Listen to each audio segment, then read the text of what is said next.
干掉无人机的武器曝光够专业，符合俄罗斯彪悍的作风，也比美军打气球的成本低多了。试探过后呢，美俄也都默默地选择鸣金收兵。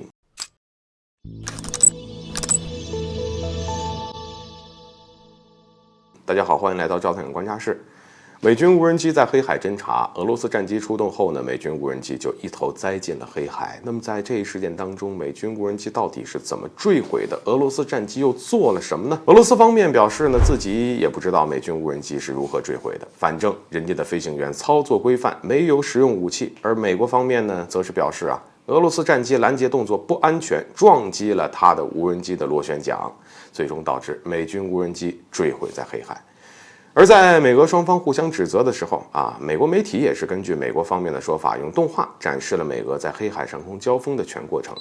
动画显示，在美军无人机执行侦察任务的时候，遭到2架苏277的拦截，而这2架苏27战机的目的十分明确，就是为了将美军无人机干掉。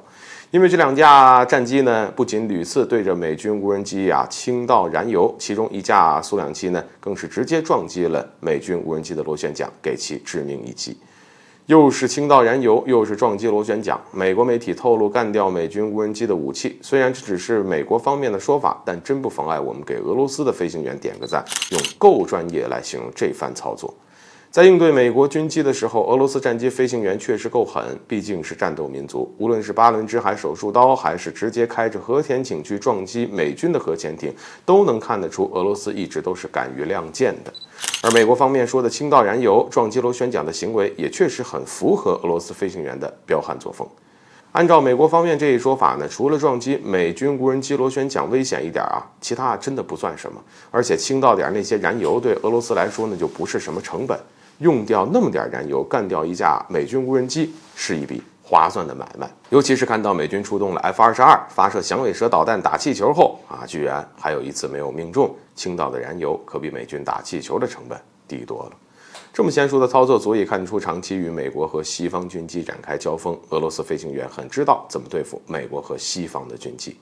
而这一次在黑海上空的交锋是美国和俄罗斯互相试探的结果。美国就是想用无人机试探俄罗斯的底线，并试探俄罗斯防空力量的虚实。同样，对俄罗斯来说，也正是因为对付的是1架无人机，才敢做出这么样的动作。而俄罗斯也想看看干掉美军无人机后，向美国亮出红线的同时美国会有什么反应。虽然俄罗斯战机与美国无人机的交手看上去有那么一点美俄直接军事冲突的意思，但这就是一次真正的试探。2个核大国之间的冲突没有那么容易爆发，尤其是美国整合了整个西方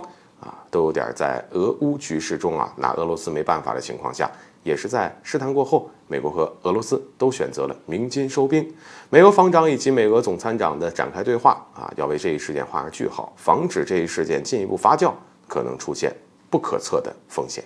好了，本期节目就到这里，欢迎点赞转发，留下您的精彩评论。